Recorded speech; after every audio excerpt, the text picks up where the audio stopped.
we are very lucky to have such a distinguished panel with us today, ranging from academia to institutions to industry. So I think we cover the whole lot. Energy, of course, is important to everybody. In fact, it is indispensable, because without energy we cannot do many things. We cannot assemble in such nice places like here. So what we're going to do today is I'll make a short introduction about Southeast Europe and energy in Southeast Europe, and then I will ask our guests to contribute their own thinking. So we'll see what are the important issues at stake as we go through a very interesting period. So can I have the first slide, please?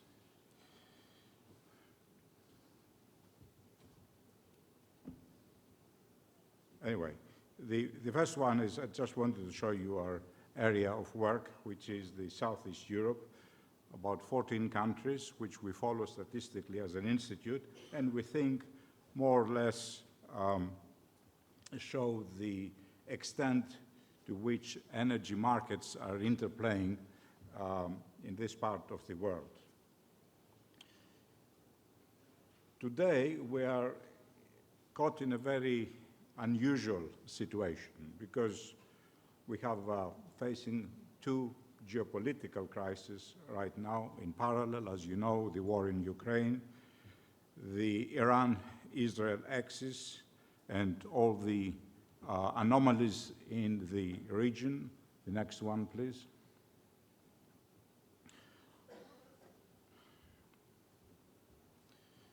And here, thank you.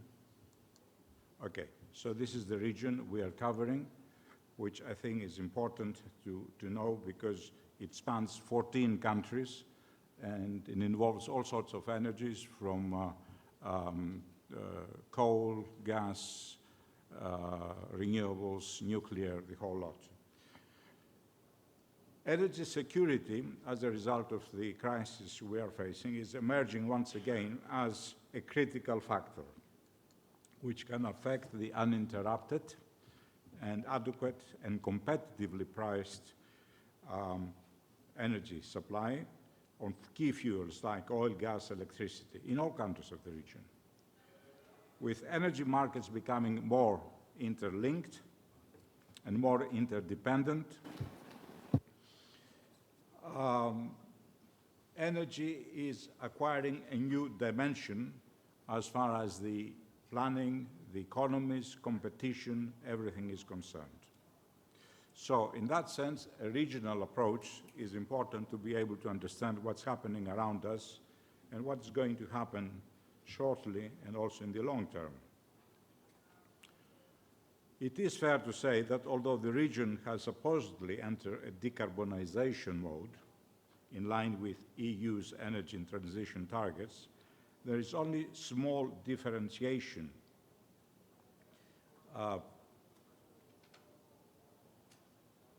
today, because as you'll see in the following slides, right.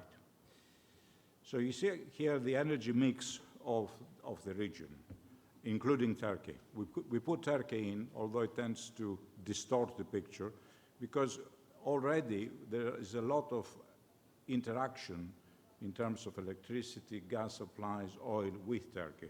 So in our global view, we have to put Turkey in.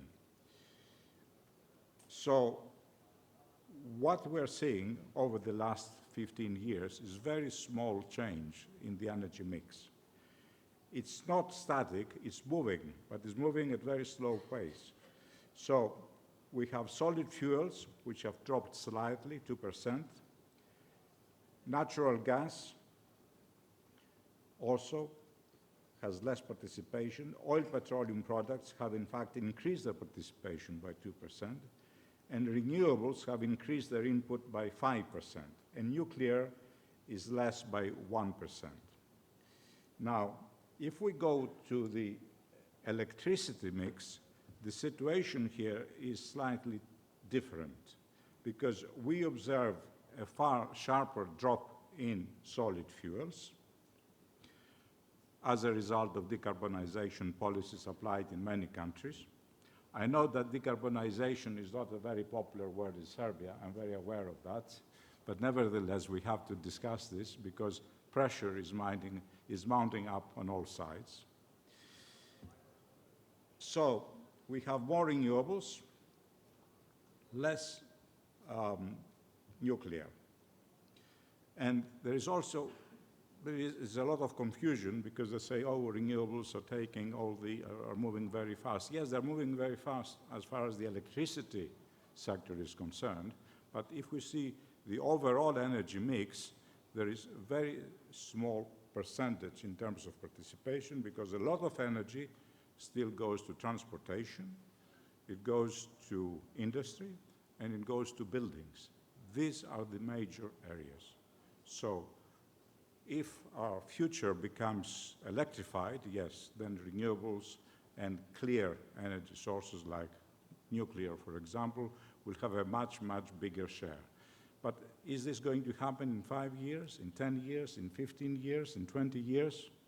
You can tell me. I mean, it's anybody guesses. And all the models that have been going around depends really what sort of variables and what sort of parameters you're taking into question. Of course, this brings us to the next question. Should we have targets? Yes, we must have targets, but we must have realistic targets. And I think one of the issues that we could discuss later is how realistic are these targets when it comes to the region and when it comes to Serbia. So these are a few opening remarks I wanted to make. I just wanted to show you also another diagram, which is the total installed capacity in renewables in the countries of the region over the last 12 years. And as you'll see clearly, installed capacity has been growing in all countries in the region.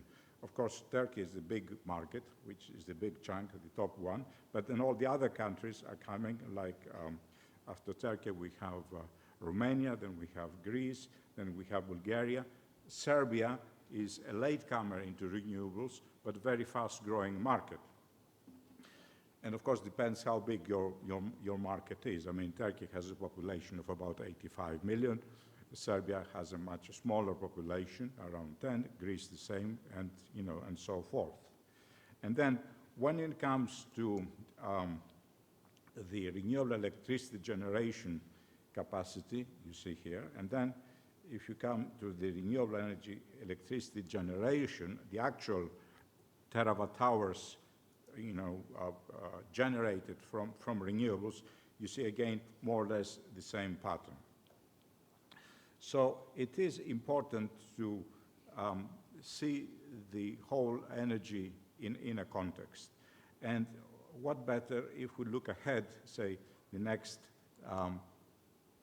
20 years, as we have done in a study we carried out back in 2022. And we used a mathematical model to predict energy demand in the years ahead. So we see here the EU member states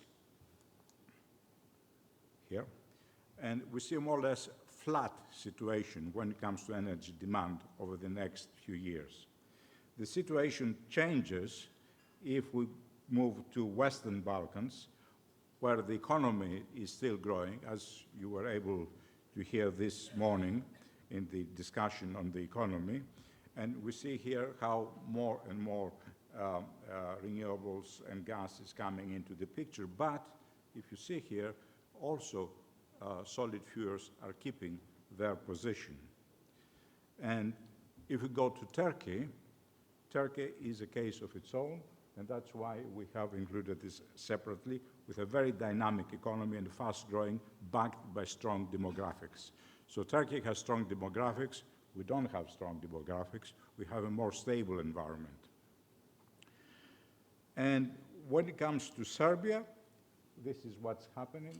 We see a growing trend, and how this is going to play out in 2040, This is our view, was about 2 years ago, to inform you.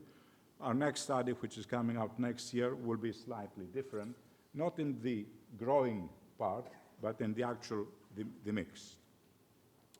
And finally, here we have grouped the three regions, that is the EU countries. Turkey is the top one, Western Balkans is the middle one, and the Western Balkans is the last one, the blue one. EU countries is the middle one, and Turkey is the top one. So you see how the different countries play each other in the region. I don't think I will say any more things. I think I've set the picture. I have more information that will be on the site of the conference, and you can have a look at it at your ease. But now I would like to go to the panel, and let me take my seat, and we'll start our discussion.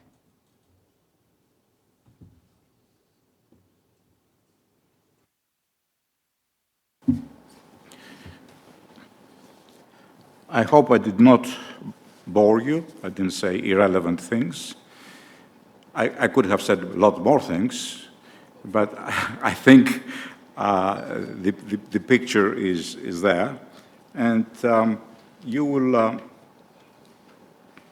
start with your views. I mean, you can say a few introductory statements, and then each one, and then come back with questions. So we start with Professor Nikola Rajakovic. It's me. Yes, so you start. Pre svega hvala vam na pozivu i prilici da kažem nekoliko reči. I will speak in Serbian. It's at least much faster for me because we don't have a lot of time. Dakle, hvala vam na prilici da se govori na ovom ekonomskom forumu. Situacija u energetici je, mi smo stigli u jednu tačku, imali smo ovaj uvodni deo, dobro je prikazano i u onim rečenicama, uvek na ponešto ne može da se kaže, ali ja sam uveren da smo mi trenutno u energetici u jednoj situaciji kad moramo vrlo ofanzivno, vrlo pozitivno i vrlo mudro ne samo da donosimo odluke, nego da delujemo. To da delujemo, to znači da se gradi, jer era ugljenika, čini mi se da je i u ovim našim stručnim krugovima definitivno prihvaćeno da je era ugljenika, dakle lignita, goriva koja su bazirana na fosilnim tim izvorima, pri kraju.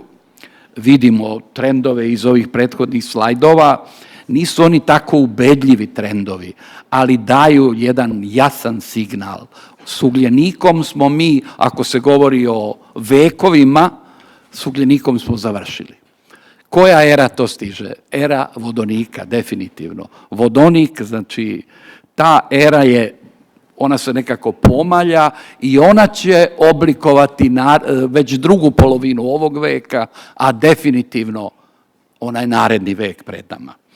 To je najvažnije da se u energetici razume, da je jedna neverovatno značajna promjena kakvu nismo imali do sad u energetici pred nama, da je ta promjena takvog intenziteta da zahteva sve napore koje imamo, intelektualne, finansijske i tako dalje, da moramo to ozbiljno da radimo. Što se Srbije tiče, ja stičem utisak da je onaj kritični momentum prevaziđen. To drugim, naravno da mi imamo još uvek i mojih kolega, profesora, koji drugačije razmišljaju i smatraju da moramo ostati vezani za, kako ono Englezi kažu, business as usual. Ali taj business as usual nije održiv, gospodo. I pitanje održivosti je ključno pitanje u ovom trenutku za energetiku. To znači, ako hoćemo da se pomeramo napred, a sva je prilika da moramo ozbiljno i kvalitetno da radimo na uvođenju maksimalnog nivoa obnovljivih izvora što je moguće brže, s jedne strane. S druge strane, da mere energetske efikasnosti dignemo na nivo koliko je god to moguće i da radimo na tome intenzivno. I s treće strane da idemo na elektrifikaciju svega što možemo da elektrificiramo. To znači i industriju, to znači i sektor grejanje, hlađenje, to znači u domaćinstvima maksimalno od toga, a da ne govorim u ostalim oblastima gde je to mnogo lakše. Transport ostaje sigurno jedan od problema, ali vodonik, ne stignem ja o svemu ovde, sigurno pokušat ću samo glavne stvari da vam istaknem, vodonik može ozbiljno da pomogne. Tako da će kompeticija biti kompeticija onako kako je ja vidim, bit će između vodonika i možda nuklearni sektor može nešto tu onako dugo. Za Srbiju, za mene bi bilo najpovoljnije rešenje da 2100. godine Srbija je potpuno energetski nezavisna.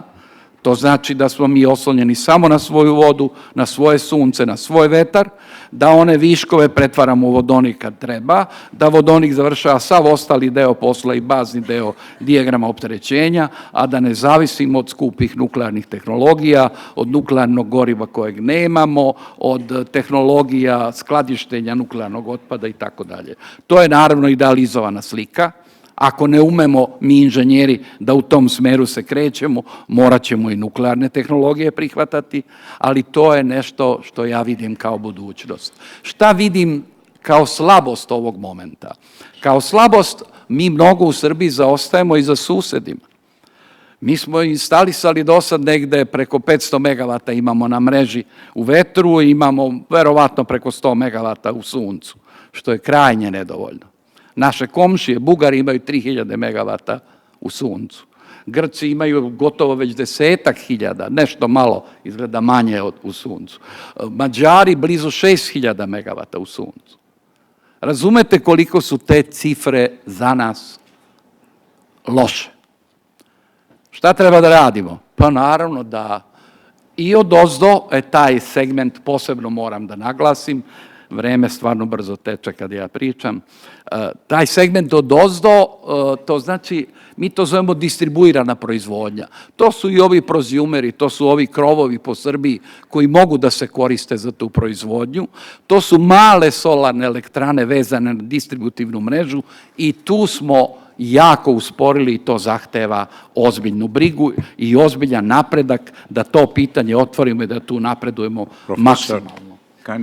Yes, I can finish. I ono što smatram kao još jednu veoma važnu poentu, šta nam nedostaje? Nedostaje nam znanje, maksimalno ozbiljno znanje, nove oblasti se otvaraju, nove tehnologije stižu iz dana u dan, unapređenja u tehnološkom smislu pristižu, a nedovoljan je broj kvalitetnih ljudi koji to mogu da savladavaju. I moramo i edukaciju i sve ka tome usmeravati. Hvala i izvinite. Thank you very much, Professor. Thank you, Professor Rajakovic. Now we'll go to Jasmina Trhulj, the head of electricity unit at the energy community. So tell us how you view electrification in the energy community area. Is this in line with your estimates and your requirements? How you view the path?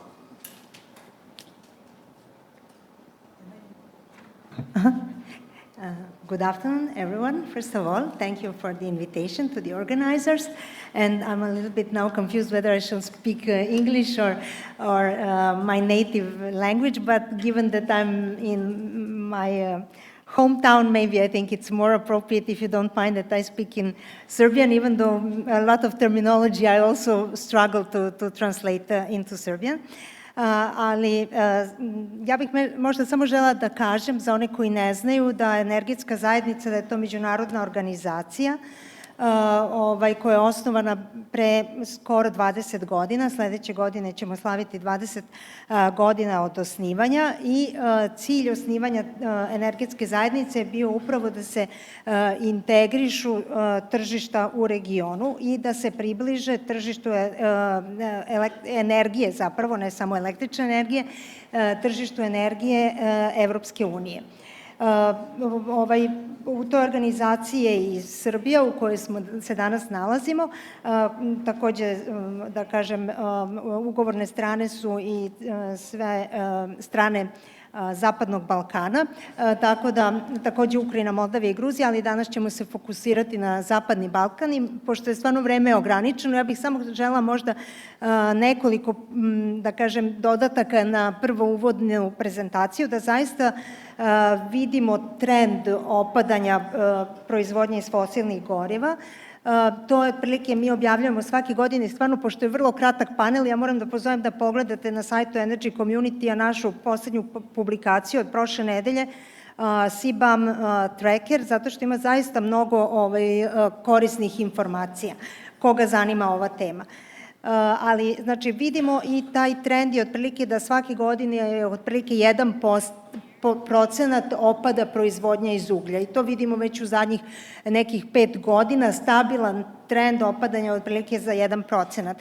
Takođe, ono što je dobro i naročito izraženo bilo u prethodnoj godini, smo videli ovo što je profesor rekao da moramo agresivno u izgradnju, zaista se vidi napredak. Ja pričam na nivou Energy Community-a i imali smo neki porast od 40% čak za solare i vetar i biogas i biomasu. Znači, tako da trend je tu, samo treba održati, intenzivirati, kao što je profesor rekao.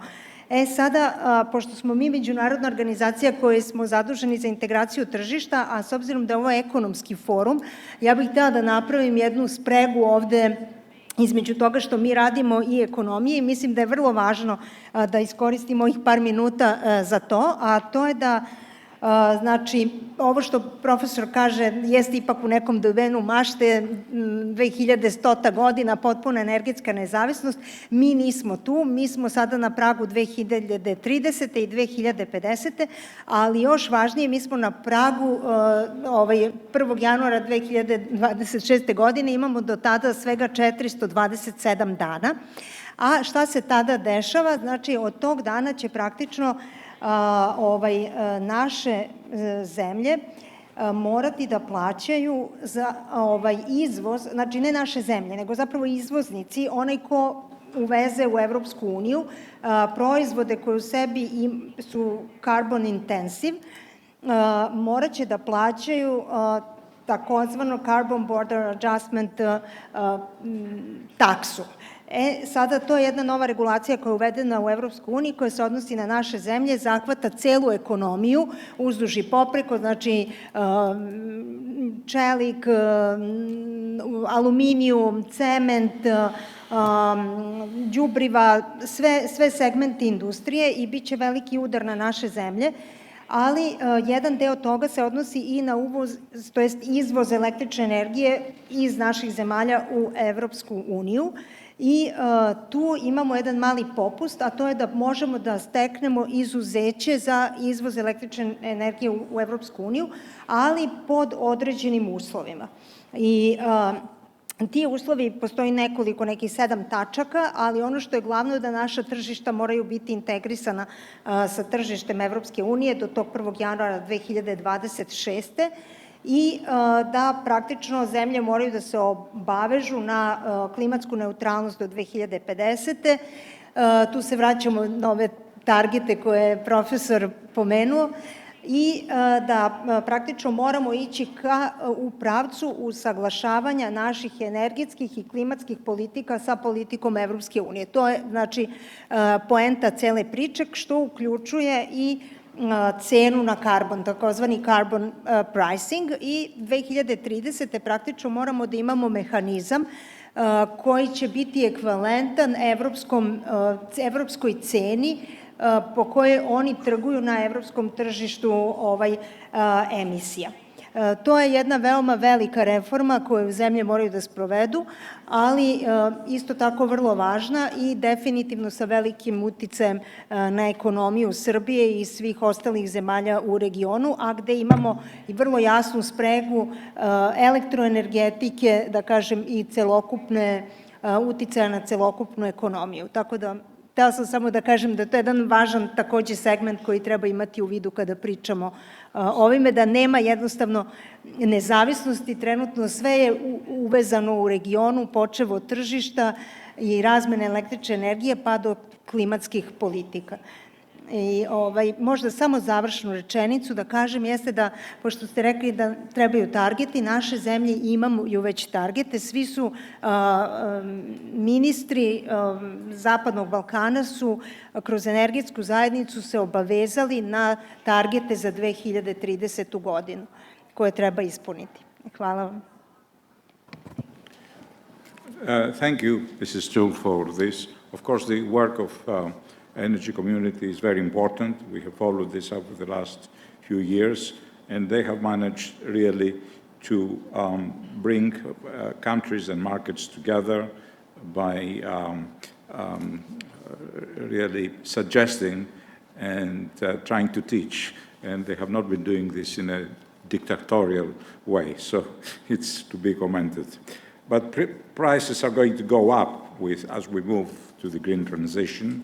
And I would like Luka Jovanovic to tell us a few things about his company and the work he's doing. And do you think that prices are really going to go up as more wind and solar takes the stage?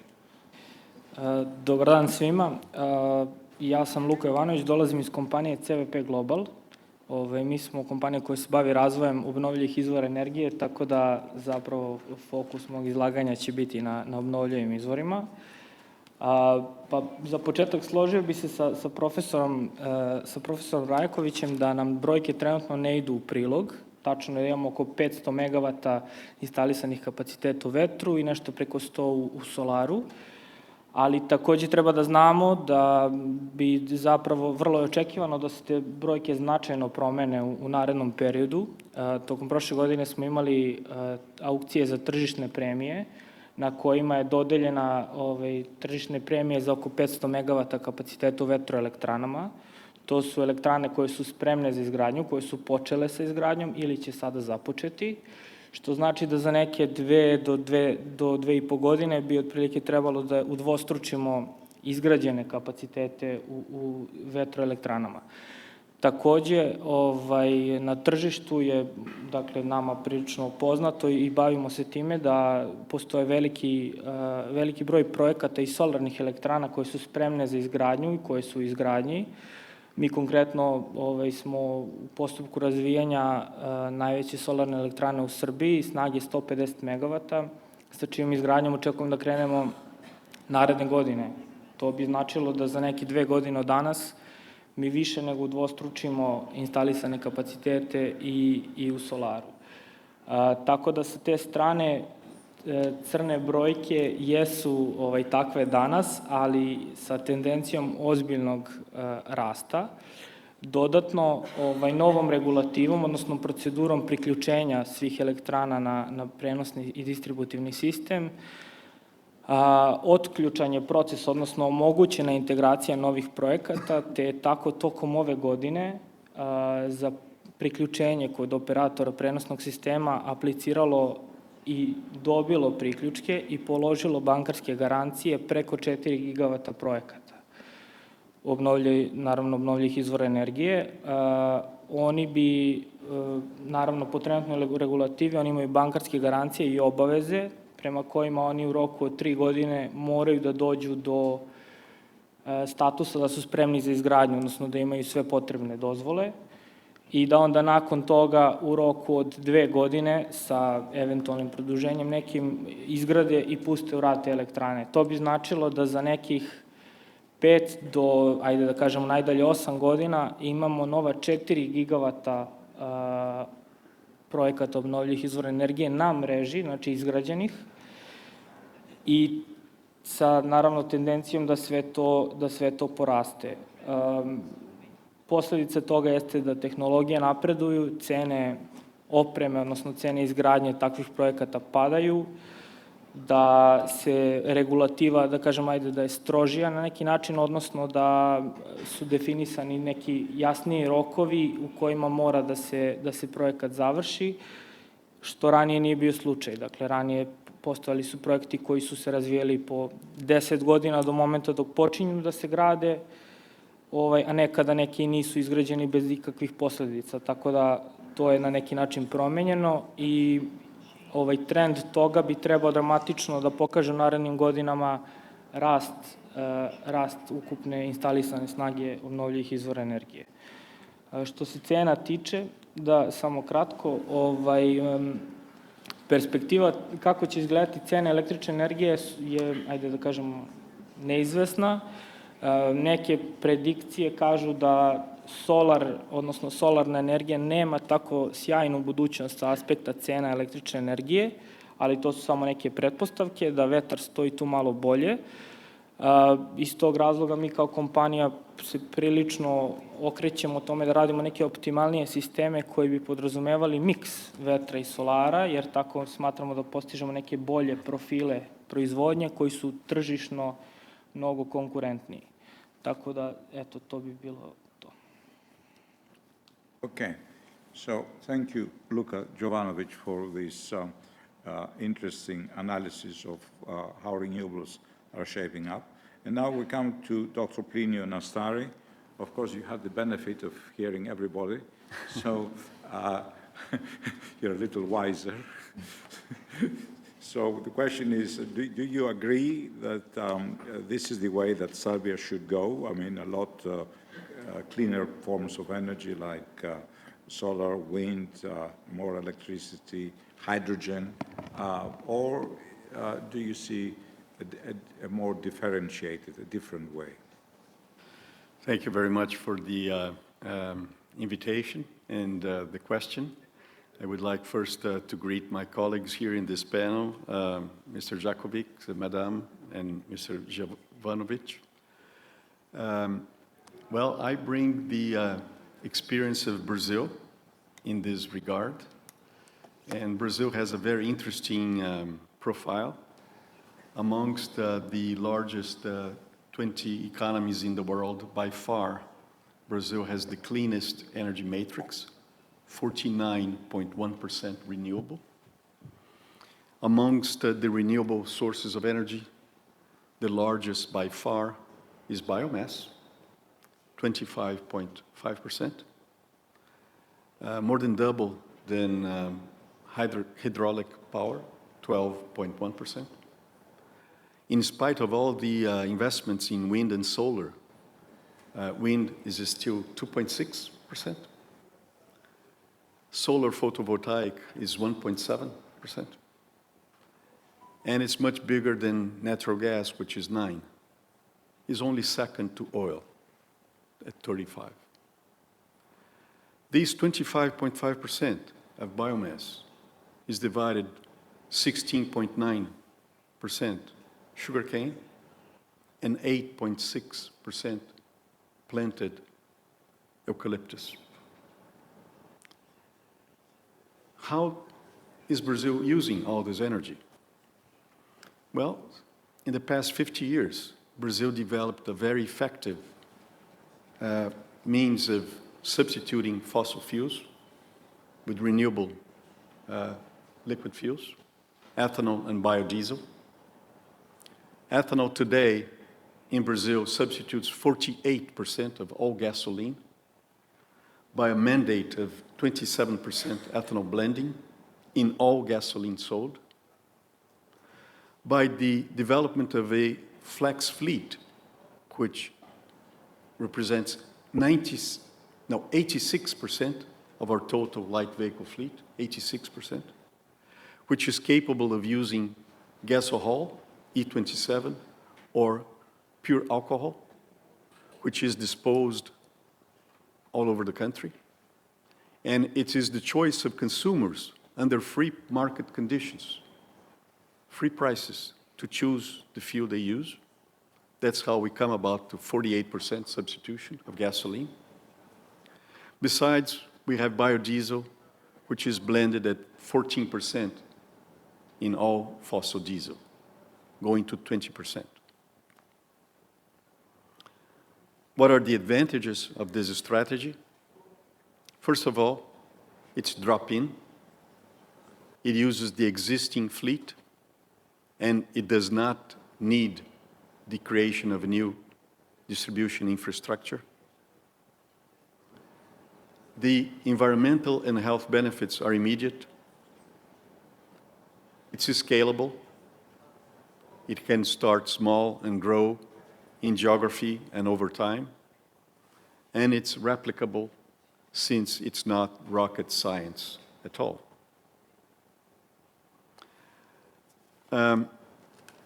What we are finding is that biofuels, because they're very high in hydrogen content, Professor Rajakovic, they are very efficient carriers of hydrogen.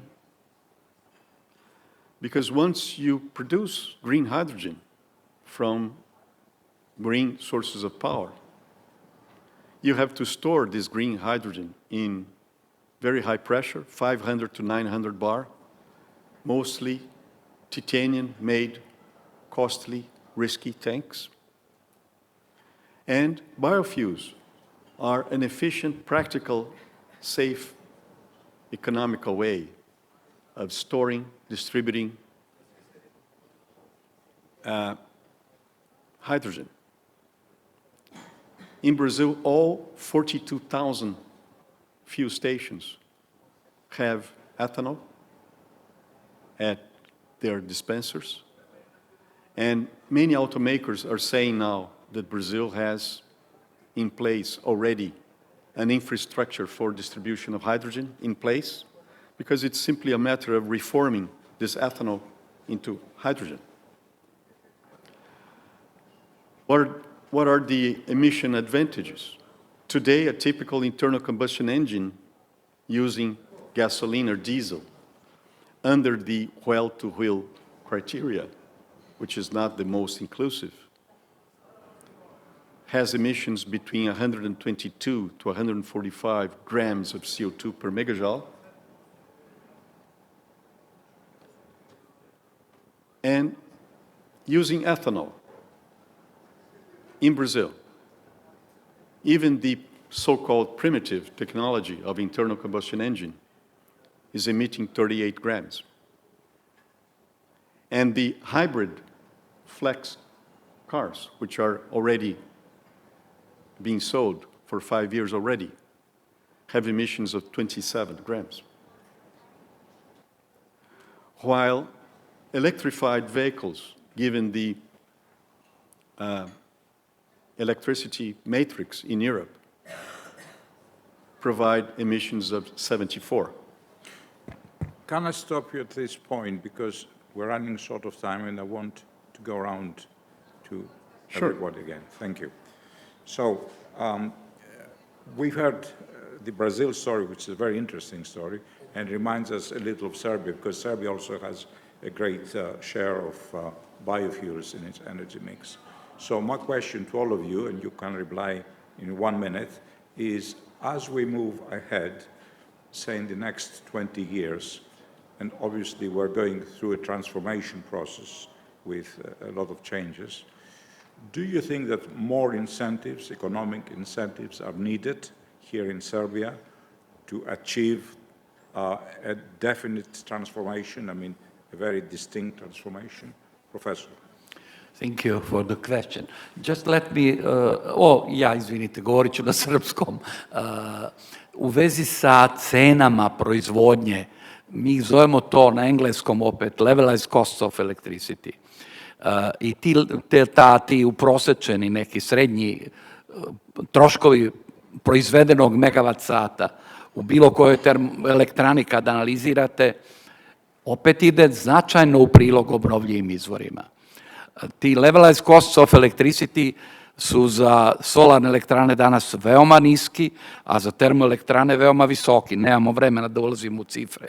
Te analize su jako interesantne. U vezi s tim, da li treba stimulisati obnovljive izvore energije danas u Srbiji?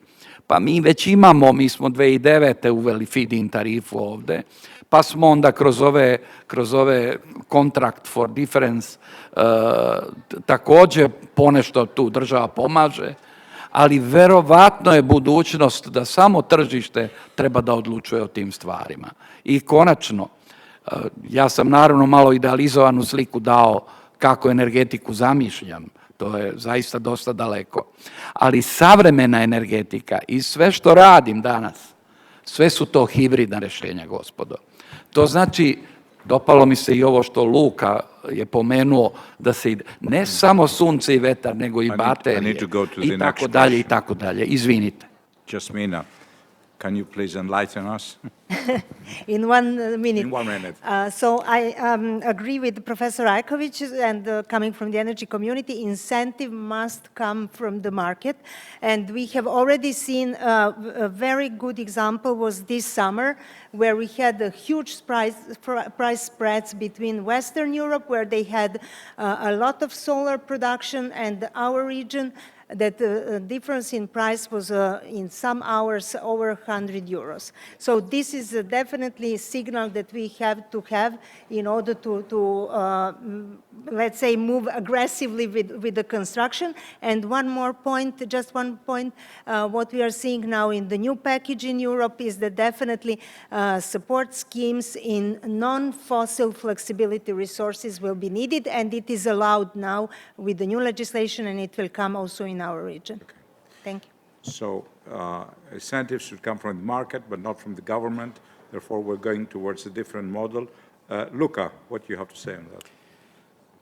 Ja smatram da su u ovom trenutku, kada je potreban nagli rast obnovljivih izvora energije, da su potrebni podsticaji, da su oni dobri, zato što je to vrlo verovatno jedini, odnosno najefikasniji način da se obezbedi dugoročni otkup električne energije, a to je ono što traže investitori, što traže banke pre svega. Znači, neophodno imati dugoročnu izvesnost projekta i obezbediti prihodnu stranu.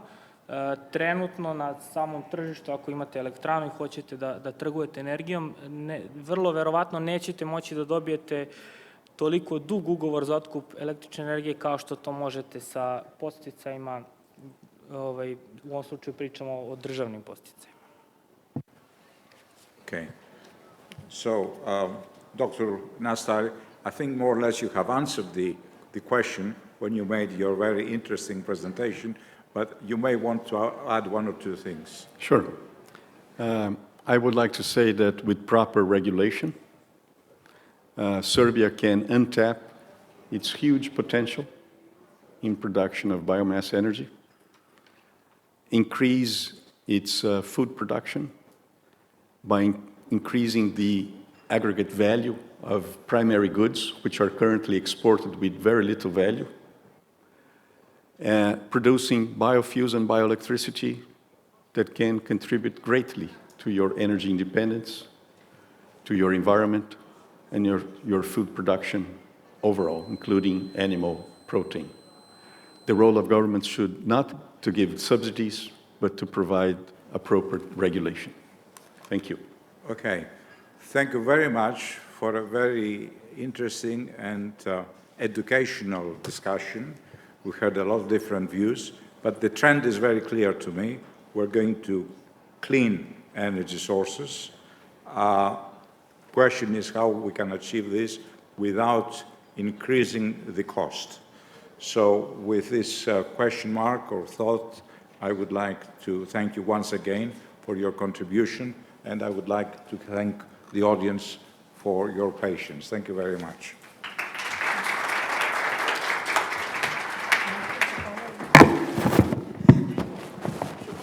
So very short panel. Yes.